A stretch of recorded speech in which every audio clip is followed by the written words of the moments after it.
Friends, welcome to my channel. तो आज हम बात करें एमपी टेट के एक प्रीवियस ईयर के पेपर की, जिसमें मैं आपको सीडीपी में किस प्रकार के प्रश्न पूछे गए हैं उन सभी प्रश्नों का संकलन लेके आई हूं। तो मेरे चैनल पे आपको और भी प्रश्न मिल जाएंगे, तो आप उन प्रश्नों को देख लीजिएगा। तो चलिए आज के प्रश्नोत्तरी हम शुरू करते हैं। संवेग व्यक्ति की उत्तेजित दशा है। यह कथन निम्नांकित में से किसका है? वुडवर्थ, पियाजे, वैलेंटाइन या फिर रॉस ने? तो ये कथन जो है वुडवर्थ के द्वारा दिया गया है। नेक्स्ट क्वेश्चन है शैक्षिक विकास में मूल्यांकन का अर्थ है कक्षा अभिलेखों का मूल्यांकन, छात्रों की प्रगति का आकलन, कार्य निष्पादन का मूल्यांकन या फिर ज्ञान क्षमता का मूल्यांकन। तो शैक्षिक विकास में जो मूल्यांकन का अर्थ होता है ज्ञान क्षमता का मूल्यांकन। ठीक है, चलिए नेक्स्ट क्वेश्चन लेते हैं। पूर्वाग्रही किशोर या फिर किशोरी अपनी डैश के प्रति कठोर होंगे। जीवन शैली, समस्या, संप्रत्यय या फिर वास्तविकता। तो देखिए, जो ये किशोर और किशोरी अपनी समस्या को लेके कठोर हो जाते हैं। चलिए नेक्स्ट है। संज्ञानात्मक विकास के 4 चरणों संवेदी पेशीय, पूर्व संक्रियात्मक, स्थूल संक्रियात्मक और औपचारिक संक्रियात्मक की पहचान की गई है। स्टॉट द्वारा, हिलगार्ड द्वारा, हर्ला द्वारा या फिर पियाजे द्वारा। तो ये पियाजे के द्वारा जो है 4 चरणों की व्याख्या की गई है। चलिए नेक्स्ट क्वेश्चन है। कौन से अच्छे मानसिक स्वास्थ्य के नहीं है? कौन से गुण अच्छे मानसिक स्वास्थ्य के नहीं है? आत्मविश्वास, सहनशीलता, नियमित जीवन, संवेगात्मक परिपक्वता या फिर बहुत विनीत, स्वयं में सीमित, वास्तविकता की स्वीकृति, स्वमूल्यांकन की योग्यता। तो राइट आंसर हो जाएगा यहाँ पे इसका बहुत विनीत और स्वयं में सीमित। ये जो है मानसिक स्वास्थ्य के लिए इसका अच्छा नहीं है। नेक्स्ट है। अधिगम क्षमता निम्नलिखित में से किससे प्रभावित नहीं होती? वातावरण, आनुवांशिकता, प्रशिक्षण या फिर राष्ट्रीयता। देखिए, वातावरण, आनुवांशिकता और प्रशिक्षण से प्रभावित होती, लेकिन राष्ट्रीयता से ये अधिगम क्षमता प्रभावित नहीं होती। नेक्स्ट क्वेश्चन है। किस अधिगम मनोवैज्ञानिक ने बाल अधिगम विकास में पुरस्कार को महत्व नहीं दिया है? पावलोव, थॉर्नडाइक, स्किनर या फिर गुथरी ने? तो राइट आंसर है ऑप्शन नंबर 4, गुथरी ने जो है पुरस्कार को महत्व नहीं दिया है। नेक्स्ट क्वेश्चन है। निम्नलिखित में से किस एक से शिशु से के अधिगम को सहायता नहीं मिलती? अभिप्रेरणा, अनुकरण, स्कूल का बस्ता या फिर पुरस्कार। तो स्कूल का बस्ता, इससे जो है सहायता नहीं मिलती शिशु के अधिगम में। नेक्स्ट क्वेश्चन है। स्व केंद्रित अवस्था होती है बालक के 3 से 6 वर्ष तक, जन्म से 2 वर्ष तक, 7 से किशोरावस्था तक या फिर किशोरावस्था में। तो राइट आंसर है ऑप्शन नंबर 1, 3 से 6 वर्ष तक जो है स्व केंद्रित अवस्था होती है। नेक्स्ट है। माँ बाप के साए से बाहर निकल अपने साथी बालकों की संगत को पसंद करना संबंधित है पूर्व किशोरावस्था से, किशोरावस्था से या फिर उत्तर बाल्यावस्था से या फिर शैशवावस्था से। तो पूर्व किशोरावस्था से जो है बच्चे अन्य बालकों के संगत में आ जाते हैं। चलिए नेक्स्ट है।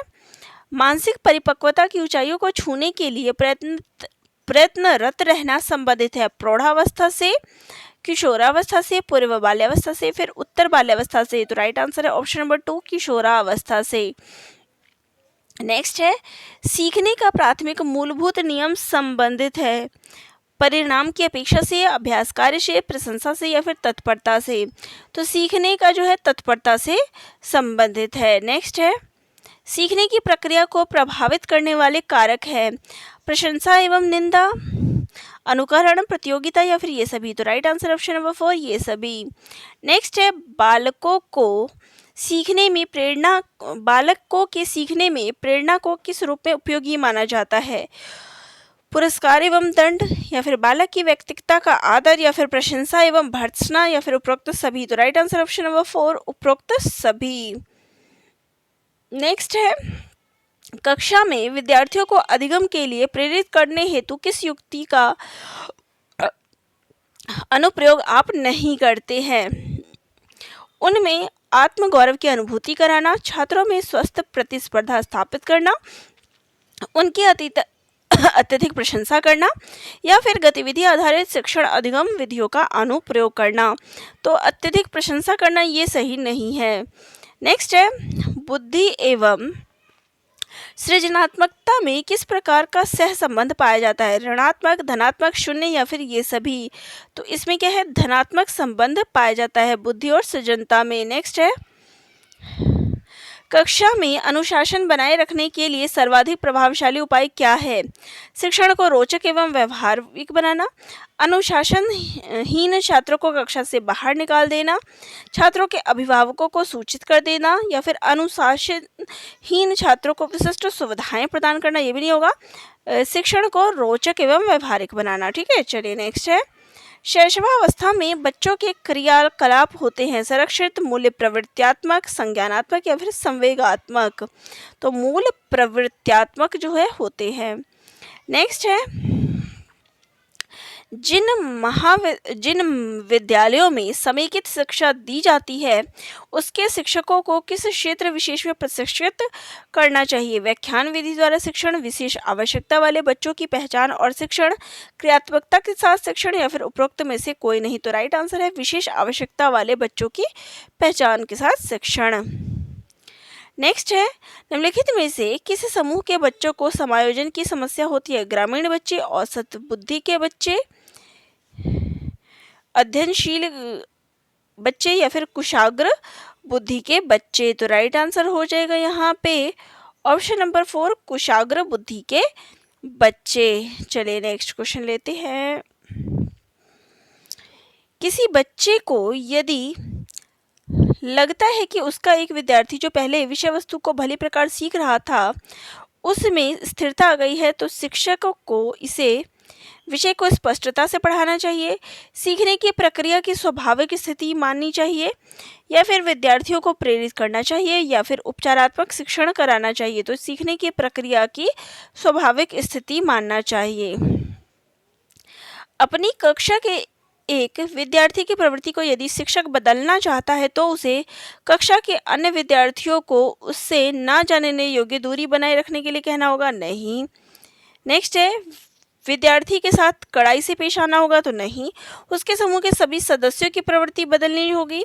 विद्यार्थियों को पढ़ने के प्रति प्रेरित करना होगा, तो प्रवृत्ति जो है सदस्यों की बदलनी होगी। 3 ऑप्शन जो है राइट है। नेक्स्ट है, विकास का वही संबंध परिपक्वता से है जो उद्दीपन का डैश से, प्रतिक्रिया, परिवर्तन, प्रयास या फिर परिणाम? तो राइट आंसर हो जाएगा यहाँ पे प्रतिक्रिया से। नेक्स्ट है, पियाजे मुख्यतः डैश के क्षेत्र में योगदान के लिए जाने जाते हैं? ज्ञानात्मक विकास, भाषा विकास, नैतिकता विकास या फिर सामाजिक विकास? तो ये जो है पियाजे जो है ज्ञानात्मक विकास के लिए जाने जाते हैं। चलिए नेक्स्ट है, जब कभी 2 या अधिक व्यक्ति एक साथ मिलते हैं और एक दूसरे को प्रभावित करते हैं तो वे एक सामाजिक समूह का निर्माण करते हैं। यह कथन सत्य है, आंशिक रूप से सत्य है, कदाचित सत्य है या फिर असत्य है? तो ये कथन क्या है? सत्य है।